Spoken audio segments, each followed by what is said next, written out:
Hi hello everyone, welcome back to my channel visualise with Vini. So ரொம்ப நிறைய பேர் வந்து ரெக்வெஸ்ட் பண்ணி கேட்டுக்கிட்ட ஒரு வீடியோ தான் வந்து இது. குரூப் 1 கட் ஆஃப் அனாலிசிஸ் வந்து போடுங்க அப்படின்றது. ஸோ ரொம்ப லேட்டாக வந்து இந்த வீடியோ வந்ததுக்கான ரீசனுமே உங்கள் எல்லாத்துக்குமே தெரியும். நான் ப்ராப்பர் அனலிசிஸ் பண்ணி என்னோடய ஃப்ரெண்ட்ஸ் கிட்ட கேட்டு நான் நிறைய வீடியோஸ் ரெஃபர் பண்ணி அதுக்கப்புறமா மெயின்ஸ் ப்ரிப்பேர் பண்ணுறவங்க ப்ராப்பராக ப்ரிப்பேர் பண்ணணும், எந்த ஒரு ஃபால்ஸ் ஹோப்பும் கொடுத்துடக்கூடாது. அதே டைமில் வந்து ஒரு சீரியஸான ஆஸ்பிரண்ட்டுக்கு ஹையாக கட் ஆஃப் சொல்லி அவங்கள ப்ரிப்பேர் பண்ண விடாமையும் தடுத்துடக்கூடாது அப்படின்றதுல நான் ரொம்ப ஷுவராக இருந்தேன். ஸோ அதனால தான் ஒரு 2-3 days டிலேடாக இந்த வீடியோ வந்து போடுறேன். So without any further delay let's get started and move into the video. So first thing, TNPSC group 1 பற்றி பேசுறதுக்கு முன்னாடி நிறைய பேர் வந்து லா காலேஜ் ஜாயின் பண்ணணும்னு இன்ட்ரெஸ்டட். ஸோ நிறைய டிஎம்ஸ் வந்து என்னால் பார்க்க முடிஞ்சது கொஞ்சம் மந்த்துக்கு முன்னாடி எப்போ அட்மிஷன் வரும்னு சொல்லிட்டு. லா காலேஜஸில் கவர்மெண்ட் லா காலேஜஸ்க்கான அட்மிஷன் வந்து போய்கிட்டு இருக்கு. 16th ஜூன்லேருந்து ஆரம்பிச்சிருச்சு. ஸோ உங்களுக்கு 10th ஜூலை வரைக்கும் டைம் இருக்குது. ஸோ அதுக்கான லிங்கோ இல்லை நோட்டிஃபிகேஷனோ டிஸ்கிரிப்ஷனில் விடுறேன், குரூப்லேயுமே அதை வந்து ஷேர் பண்ணுறேன். இஃப் எனிபடி இஸ் இன்ட்ரெஸ்டட் நீங்கள் அங்கே போய் செக் பண்ணிக்கலாம். நம்ம வந்து இப்போ ஒரிஜினல் நம்மளோட டிஎன்பிஎஸ்சி குரூப் 1 ஒஃபிஷியல் கீ வந்ததுக்கப்புறமா கட் ஆஃப் அனாலிசிஸ்குள்ளே வந்து போகலாம். So first thing, official key வந்ததுக்கப்புறமா என்ன ஆச்சு அப்படின்னு வந்து பார்த்தீங்கன்னா 7 கொஸ்டினை வந்து அவங்க டவுட்ஃபுல் கொஸ்டினாக வந்து செட் அவுட் பண்ணிட்டாங்க. இப்போ இதில் வந்து பார்த்தீங்கன்னா 193 கொஸ்டின்ஸ்க்கு நீங்கள் எவ்வளோ ஸ்கோர் பண்ணுறீங்க அப்படின்றது தான் மேட்டர்ஸ். ஸோ இதில் வந்து இதெல்லாம் தாண்டி நிறைய பேர் வந்து என்னோட ஸ்கோர் என்ன ஆச்சு அப்படின்னு சொல்லி நிறைய பேர் வந்து நான் கேட்க முடியுது, நீங்கள் எவ்வளோ போட்டிங்க, இவ்வளோ வருமா வராதான்னு. ஸோ வெரி ஆனஸ்ட்டாக என்னோட மார்க்ஸ் வந்து நான் வந்து இங்கே ஷேர் பண்ணுறேன். இது வந்து நான் ஷேர் பண்ணுறதுக்கான ரீசன் வந்து நான் இவ்வளோ தான் அடித்தேன், இவ்வளோ அடிச்சிருக்கேன் அப்படின்னு சொல்கிறதுக்காகலாம் கிடையாது. பட் ஒரு ப்ராப்பரான வியூக்கு நீங்கள் வருவீங்க அப்படின்றதுனால நான் சொல்கிறேன்.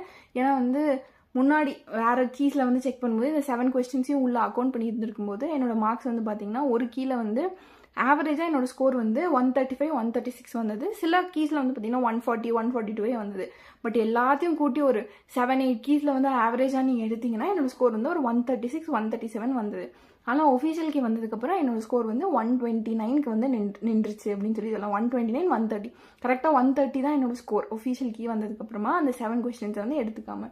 ஸோ இதுதான் வந்து என்னோட ஸ்கோர். இதை நான் ஏன் இந்த இடத்துல சொல்கிறேன் அப்படின்னா, நிறைய பேர் நீங்கள் வந்து ஃபர்ஸ்ட் டைமாக தான் இருக்கலாம், இல்லை ரொம்ப ஹார்டாக ப்ரிப்பேர் பண்ணியிருந்துருக்கலாம்.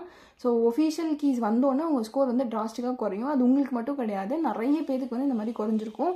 இது வந்து எல்லா டிஎன்பிஎஸ்சி ஆஸ்பிரன்ஸுக்குமே நடக்கிற ஒரு விஷயம் தான். But at the end of the day எது மேட்டர்ஸ் அப்படின்னு பார்த்தீங்கன்னா, உங்களோட ஒஃபிஷியல் ஆன்சர் கீழே நீங்கள் எவ்வளோ ஸ்கோர் எடுக்கிறீங்களோ அதை வச்சு தான் நீங்கள் வந்து கட் ஆஃப் அனாலிசிஸ் வந்து பண்ணணும். ஸோ அதை வச்சு தான் வந்து நான் இப்போ வந்து கட் ஆஃப் அனாலிசிஸ் வந்து சொல்ல போகிறேன். நான் இவ்வளோ தான் ஸ்கோர் பண்ணேன் அப்படின்றதுக்காக ஒரு ஃபால்ஸ் ஹோப்புக்காக இவ்வளோ தான் ஸ்கோர் வரும்ன்றது வந்து நான் சொல்ல போகிறது கிடையாது. நான் எடுத்த அனாலிசிஸ் படி என்ன பாசிபிளாக வருதோ அதுதான் வந்து இந்த வீடியோவில் வந்து நான் ஷேர் பண்ண போகிறேன். ஸோ செகண்ட் திங், நம்மளோட அனாலிசிஸ் வந்து பார்க்கலாம். நான் குரூப்பில் வந்து ஸ்கோர் இது போட்டிருந்தப்போ டு மை வெரி சர்ப்ரைஸ் என்னாச்சு அப்படின்னு பார்த்தீங்கன்னா, அதில் ரொம்ப அதிகமாக ஸ்கோர் பண்ண இடத்துலேயே வந்து பார்த்தீங்கன்னா கிட்டத்தட்ட 22% பேர் வந்து 140 above வந்து நான் போட்டிருக்கேன் அப்படின்னு சொல்லி சொன்னாங்க. இது உண்மையாக பொய்யா அப்படின்றதெல்லாம் தெரியறதை தாண்டி 22% வந்து கிட்டத்தட்ட 266 people வந்து ஆன்சர் பண்ணதில் 55 பேர்கிட்ட வந்து ஸ்கோர் பண்ணியிருக்காங்க அப்படின்னு சொல்லியிருந்தாங்க. அதுக்கு அடுத்து வந்து 135 to 140 கிட்டத்தட்ட 50 பேர் கேல்குலேட் பண்ணியிருக்காங்க அப்படின்னு சொல்லியிருந்தாங்க. ஸோ இது ரெண்டுத்தையும் சேர்த்து போட்டிங்க அப்படின்னா கிட்டத்தட்ட 40% people வந்து ஆன்சர் பண்ணதில் 135 above தான் போட்டிருக்காங்க அப்படின்னு சொல்லி பார்க்கலாம். இது வந்து நம்ம 2 விதமாக வந்து நம்ம இதுலேருந்து கன்க்ளூஷன்ஸ் வந்து எடுத்துக்கலாம். ஒன்று, எல்லாருமே இவ்வளோ பயங்கரமாக ஆன்சர் பண்ணியிருக்காங்க, இல்லை இந்த அனாலிசிஸ் எடுத்தவங்க ரொம்ப நல்லா போட்டவங்க மட்டும்தான் இந்த குரூப்பில் வந்து ஆன்சர் பண்ணியிருந்திருக்காங்க, இல்லை ஆன்சர் பண்ண விருப்பப்பட்டிருக்காங்க அப்படின்னு சொல்லி நம்ம வந்து எடுத்துக்கலாம். ஸோ எப்படி எடுத்தாலுமே at the end of the day இதில் சிலர் வந்து போய் சொல்லியிருக்காங்க, சிலர் எக்ஸிக்ரேட் பண்ணியிருக்காங்க, அப்படி இப்படின்னு எடுத்தால் கூட ரஃப்லி ஒரு 20% ஆஃப் த பீப்புள் கண்டிப்பாக வந்து போட்டிருப்பாங்க அப்படின்னே நம்ம வந்து எடுத்துக்கலாம். So at the end of the day நிறைய பேர்த்தால் 135 above கொஸ்டின்ஸ் வந்து இந்த எக்ஸாமில் போட்டிருக்க முடிஞ்சிருக்கு அப்படின்றதான் வந்து ரொம்ப ரொம்ப உண்மையான விஷயம். ஸோ நான் இதுக்கு முன்னாடி வந்து வீடியோவில் வந்து டிஎன்பிஎஸ்சி குரூப் 1 எழுதி முடிச்சுட்டு வந்தோடனே போட்டோடனே வந்து கமெண்ட்டில் வந்து பார்க்க முடிஞ்சது, இவங்க என்ன இப்படி போய் சொல்கிறாங்க, டைமே கிடையாது, யார் அப்படிலாம் போட்டிருக்க முடியும், நீங்கள் என்ன இவ்வளோ ஈஸியாக போட்டிங்க, அந்த மாதிரி நிறைய விஷயம் வந்து பேசியிருந்தீங்க. பட் ரொம்ப ஆனஸ்டான ஒப்பீனியன் வந்து நான் சொல்கிறேங்க. நான் வந்து ஒரு 20 days ஆர்டலாக தான் வந்து நான் ப்ரிப்பேர் பண்ணியிருப்பேன். ரொம்ப ஹார்ஷாக ப்ரிப்பேர் பண்ணது ஒரு 10 days. பட் இதுக்கு முன்னாடி நான் குரூப் 2 ப்ரிப்பேர் பண்ணியிருக்கேன். அந்த ப்ரிப்பரேஷன் வச்சு தான் எழுதுறேன். ஆனால் போன வருஷம் டிஎன்பிஎஸ்சி குரூப் 1 கொடுத்த ஆஸ்பிரன்ஸாக இருந்தீங்க அப்படின்னா, இல்லை போன வருஷம் previous year question paper analysis வச்சு நீங்கள் எடுத்திருந்தீங்கன்னா, போன வருஷம் அதிகமாக வந்து என்ன கேட்டிருக்காங்க, இயர் வச்சு கேட்டிருக்காங்க, அப்ரிவேஷன்ஸ் கேட்டிருக்காங்க, ஸ்கீம்ஸ் கேட்டிருக்காங்க. இந்த லைனில் நீங்கள் ப்ரிப்பேர் பண்ணியிருந்தீங்க அப்படின்னா கண்டிப்பாக இந்த எக்ஸாம் வந்து மேக்ஸ் அஃப்கோர்ஸ் கஷ்டமாக இருந்தது. கிட்டத்தட்ட நான் வந்து 12 கொஸ்டின் கிட்ட வந்து தப்பு பண்ணியிருந்தேன் மேக்ஸில். ஏன்னா நான் சொன்ன மாதிரி எனக்கு டைம் இல்லை, பேப்பர் லென்த்தியாக தான் இருந்தது. அது எல்லாராலையுமே ஒத்துக்க முடிஞ்சது. ஆனால் ஜிஎஸ்க்கு வரும்போது நீங்கள் ரொம்ப சின்சியராக அட்டம் கொடுத்துருந்தீங்கன்னா கண்டிப்பாக உங்களால் 120 கொஷின்ஸ் கொடுக்க முடியும். அந்த மாதிரி தான் வந்து பேப்பர் இருந்தது. அதுதான் வந்து உண்மை. நம்ம வந்து நிறைய விஷயம் வந்து பேசலாம். இப்போ எனக்கு வந்து கிளியர் ஆகலை அப்படின்றதுனால அந்த பேப்பர் வந்து கஷ்டம் அப்படின்னு வந்து சொல்லிட முடியாது. ஏன்னா நான் இப்போவும் அதான் சொல்கிறேன், எனக்கு வந்து கட் ஆஃப் ஆப்வியஸ்லி கிளியர் ஆகலை, அதுக்காக பேப்பர் வந்து ரொம்ப டிஃபிகல்ட்டுன்னு நான் சொல்ல மாட்டேன். 120 கொஸ்டின்ஸ் வந்து ஜிஎஸ்ல போடுற மாதிரி தான் வந்து கொஸ்டின் பேப்பர் இருந்தது. பேப்பர் ரொம்ப லென்த்தியாக இருந்தாலுமே ரொம்ப சின்சியராக நீங்கள் உட்காந்து படிச்சிருந்துருக்கீங்க. போன வருஷம் ப்ரீவியஸ் இயர் கொஸ்டின் பேப்பர்லாம் ஒர்க் பண்ணியிருக்கீங்க. ஒரு சீரியஸான ஆஸ்பிரண்ட்டாக கன்சிஸ்டண்ட்டாக ப்ரிப்பேர் பண்ணியிருக்கீங்க அப்படின்னா கண்டிப்பாக 125+ கொஸ்டின்ஸ் வந்து அங்கே ஆன்சரபிளாக தான் இருந்தது. மேக்ஸ் பொறுத்த வரைக்கும் வந்து பார்த்தீங்க அப்படின்னா கொஞ்சம் டிஃபிகல்ட்டாக தான் இருந்தது போன வருஷத்தை கம்பேர் பண்ணும்போது. எனக்கு வந்து டைம் இல்லை, நான் ரொம்ப தப்பு பண்ணேன். இன்னொன்று நான் வந்து மேக்ஸ்க்கு வந்து ப்ராப்பராக எஃபர்ட் போடல. That is my mistake. So அதனால தான் என்னோட ஸ்கோர்ஸ் வந்து கம்மியாச்சு. பட் சின்சியராக ஒரு ஆஸ்பிரண்ட் வந்து போட்டிருக்காரு அப்படின்னா தாராளமாக வந்து ஒரு 5 to 6 கொஸ்டின்ஸ் விட்டு மற்ற எல்லாத்தையுமே சால்வ் பண்ண முடிகிற அளவுக்கு தான் இருந்தது. Of course the paper was lengthy, time consuming. எல்லாத்தாலையுமே எல்லா கொஸ்டினும் போட முடியாமல் தான் இருந்திருக்கும். பட் நல்ல ஆஸ்பிரண்ட்டால் கண்டிப்பாக 130+ கொஸ்டின்ஸ் வந்து போட்டிருக்க முடியும் அப்படின்றது தான் இந்த பேப்பரோட கன்க்ளூஷன்.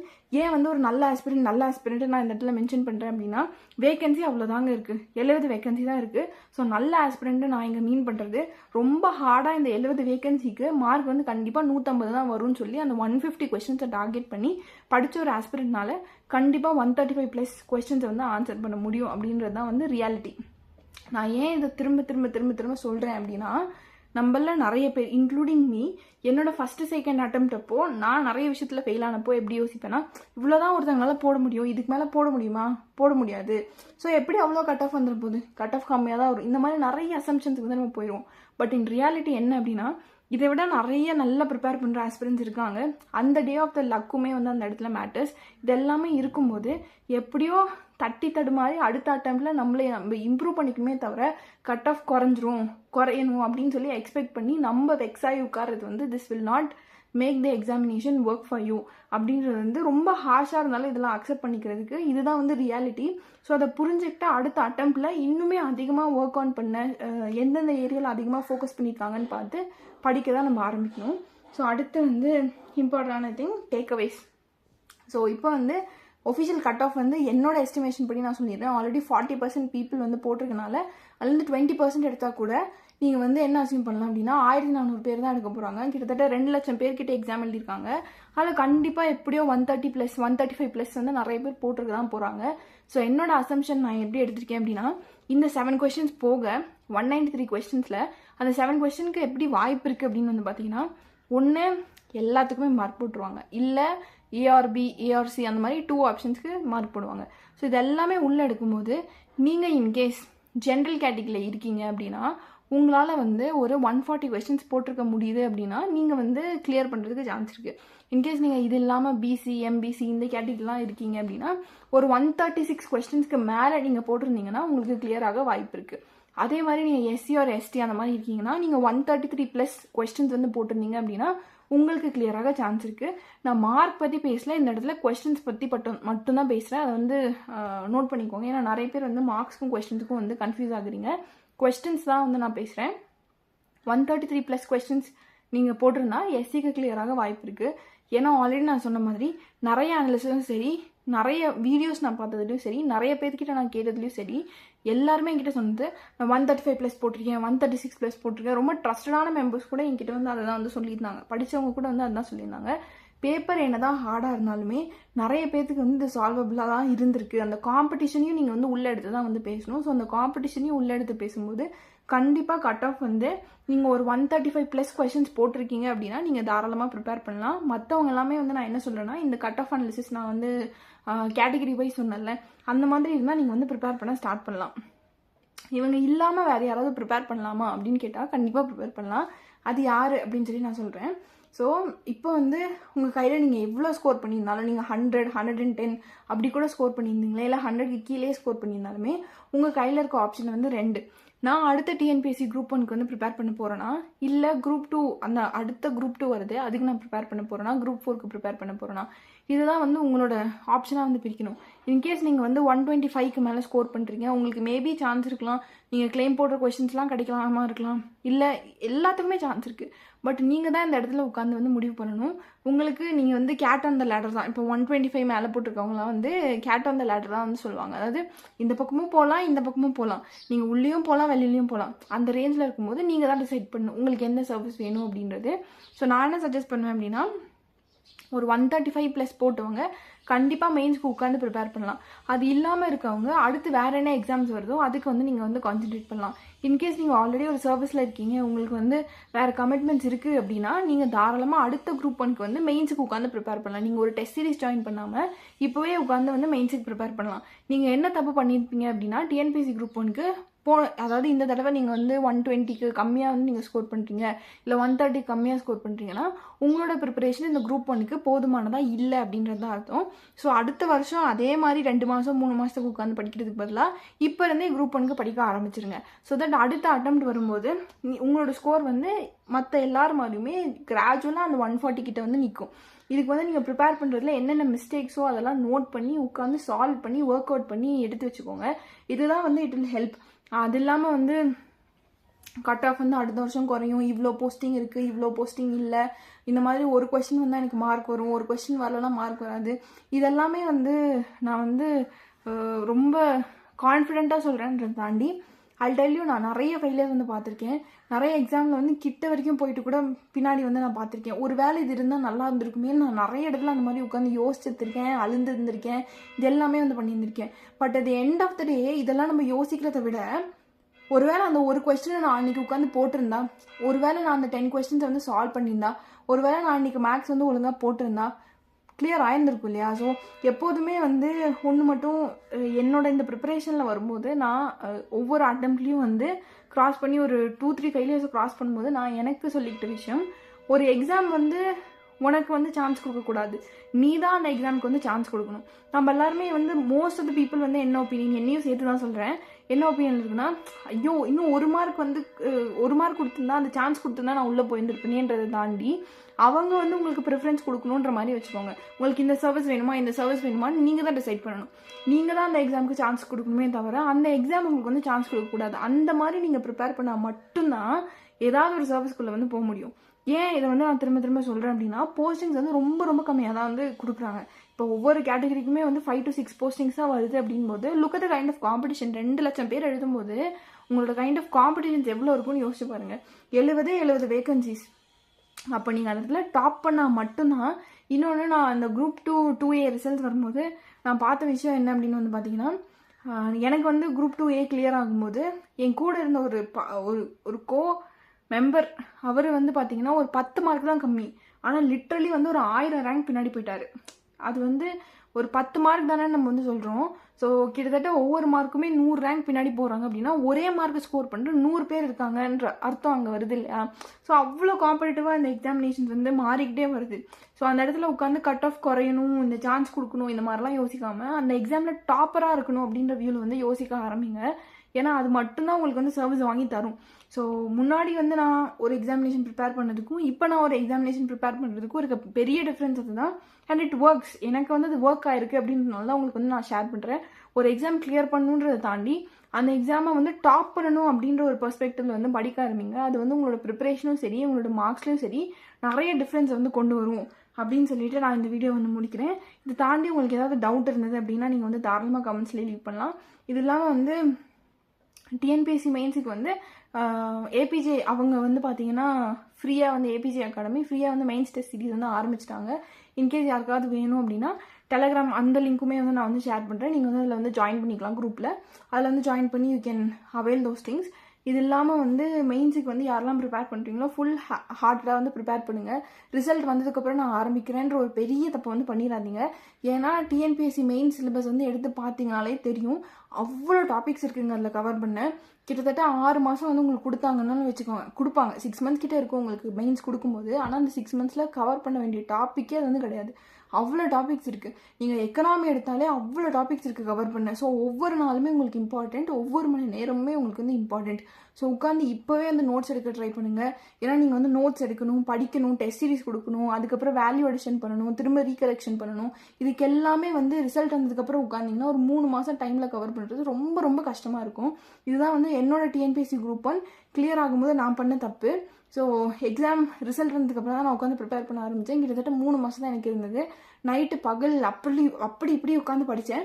ஸோ என்ன ஆச்சு அப்படின்னு பார்த்தீங்கன்னா, எக்ஸாம் ஹாலில் வந்து நிறைய இடத்துல வந்து என்னால் வந்து அந்த டயர்ட்னஸ்லேயே வந்து எக்ஸாம் எழுதும்போது நான் ரொம்ப கஷ்டப்பட்டேன். மேக்ஸ், ஏன்னா இப்போ வந்து எத்திக்ஸாக இருக்குது, அப்போ வந்து மேக்ஸ் இருந்தது. என்னோட மைண்ட் வந்து ப்ராப்பராக வேலையே செய்யலை. ஏன்னா ஐ ரிமெம்பர் நான் நைட் உட்காந்து டெஸ்ட் கொடுப்பேன், காலையில் உட்காந்து படிப்பேன். ஸோ லிட்ரலி நான் வந்து ஒரு 3.5 hours தான் வந்து ஒரு நாள் தூங்கியிருப்பேன். ஸோ இதுதான் வந்து நான் பண்ணேன். So don't do that mistake. உங்களுக்கு கிளியர் ஆகிற மாதிரி 135+ வருது அப்படின்னா நீங்கள் டெஸ்ட் சீரிஸ் ஜாயின் பண்ணால் கூட பரவாயில்ல, உட்காந்து மெயின்ஸுக்கு படிக்க ஆரம்பிங்க. நான் ஏன் திரும்ப சொல்கிறேன் அப்படின்னா, நான் பண்ண அதே தப்பை வந்து நீங்கள் பண்ணாதீங்க. ஏன் இதை நான் சொல்கிறேன் அப்படின்னா, ஒரு தடவை உங்களுக்கு ப்ரிலிம்ஸ் கிளியர் ஆகலாம், அடுத்த தடவை ப்ரிலிம்ஸ் கிளியர் ஆகும்னா உங்களுக்கு வந்து அந்த ப்ராபபிலிட்டி வந்து இருக்குமான்னு கேட்டால் இருக்கலாம், இருக்காமையும் போகலாம். எக்ஸாம்பிள் வந்து கிரேட் எக்ஸாம்பிள் நான் தான். ஃபஸ்ட் அட்டெம்ப்டில் வந்து டிஎன்பிசி குரூப் 1 கிளியர் பண்ணேன். அதுக்கு அடுத்த அட்டெம்ப்ட்டும் கிளியர் பண்ணல. இப்போ எழுதுனது மேக்ஸிமம் நான் கிளியர் ஆகாதுன்னு தான் நம்புகிறேன். ஸோ ஒரு தடவை ப்ரிலிம்ஸ் கிளியர் பண்ணிட்டா அடுத்த தடவை நம்மளால ப்ரிலிம்ஸ் கிளியர் பண்ணணும்னு சொல்ல முடியாது. ஸோ ஒரு தடவை நீங்கள் எப்போ ப்ரிலிம்ஸ் கிளியர் பண்ணுறீங்களோ அப்போவே ஹோல் ஹார்ட்டடாக உட்காந்து மெயின்ஸுக்கு ப்ரிப்பேர் பண்ணி கொடுத்துருங்க. Because that might be your last attempt. அதுவே உங்களோட லாஸ்ட் அட்டெம்ப்டாக மாறலாம். இதெல்லாம் வந்து என்னோட லைஃப்ல இருந்து இல்லை என்னோட எக்ஸாமினேஷன் ஜேர்னிலேருந்து நான் உங்களுக்கு கொடுக்குற லெசன்ஸ் அப்படின்னு சொல்லி எடுத்துக்கலாம். I don't want anybody to waste those years of preparation, waste those years of time. இதெல்லாமே வந்து யாருமே வேஸ்ட் பண்ணக்கூடாது அப்படின்னு சொல்லி நான் நினைக்கிறேன். பிகாஸ் ஒரு ஆஸ்பிரண்டோட ஜேர்னியில் எவ்வளோ டிஃபிகல்ட்டிஸ் இருக்குன்னு சொல்லிட்டு ஒரு ஆஸ்பிரண்டால் மட்டும் நான் அண்டர்ஸ்டாண்ட் பண்ணிக்க முடியும் அப்படின்னு சொல்லி நான் நம்புகிறேன். ஸோ என்னால் முடிஞ்ச அளவுக்கு பாசிட்டிவாகவும் நிறைய விஷயம் சொல்லியிருக்கேன், ரியலைசேஷனுக்காகவும் நிறைய விஷயம் சொல்லியிருக்கேன் அப்படின்னு சொல்லி நம்புகிறேன். So by the way my law college is starting. So என்னால் இதுக்கப்புறம் வீடியோஸ் வந்து கண்டினியூ பண்ண முடியுமான்னு எனக்கு தெரியல. But if suppose there is any good news of postings, இல்லை ஏதாவது என்னோட லைஃப்பில் ஏதாவது சேஞ்சஸ் இருக்குது, இல்லை டைம் கிடைக்குது அப்படின்னா definitely I will keep in touch with you. So I am having my law colleges joining on. So உங்களுக்கு ஏதாவது ரொம்ப இம்பார்ட்டண்டாக டவுட் இருக்குன்னா மட்டுமே வந்து பர்சனல் மெசேஜஸ் பண்ணுங்கள். Because I really don't have time to come back and communicate to you people. So வேறு ஏதாவது டவுட்ஸ் இருந்தால், ஆனால் இப்போதைக்கு ஒரு 2-3 டேஸ்க்கு ஐ வில் பி ஃப்ரீ தான். So if you have any doubts you can தாராளமாக நீங்கள் வந்து கமெண்ட் செக்ஷனில் வந்து போஸ்ட் பண்ணலாம். ஐ will keep answering you. And one more last thing, இந்த வீடியோ முடிக்கும் போது சில பொண்ணுங்களுக்கு வந்து ஒரு அண்ணாலாம் வந்து எனக்கு வந்து கம்ப்ளைண்ட் பண்ணாங்க. குரூப்லேருந்து வந்து some boys, I don't know who, யார், இதெல்லாம் எனக்கு தெரியல, but some boys are taking pictures, இல்லை வந்து தப்பாக மெசேஜ் பண்ணுறது, இந்த மாதிரிலாம் பண்ணுறாங்கன்னு சொல்லி நான் கேள்விப்படுறேன். So women be there, be safe. இந்த மாதிரி ஏதாவது அக்கௌண்ட் பார்த்தீங்கன்னா report to the people and to those who are misusing the group kindly avoid it. ஏன்னா வந்து நிறைய பேர் வந்து லேர்னிங் பிளாட்ஃபார்ம் அதாவது பார்க்குறோம், அதை வந்து யூஸ் பண்ணுறோம். ஸோ அதை வந்து அந்த மாதிரி மட்டும் யூஸ் பண்ணால் வந்து it is better. Please don't do that again and again அப்படின்னு சொல்லிட்டு I leave this to you. Keep aspiring, keep preparing, and all the very best for all your future endeavors. Meet you in another video of mine. Until then, it's bye from Vinita.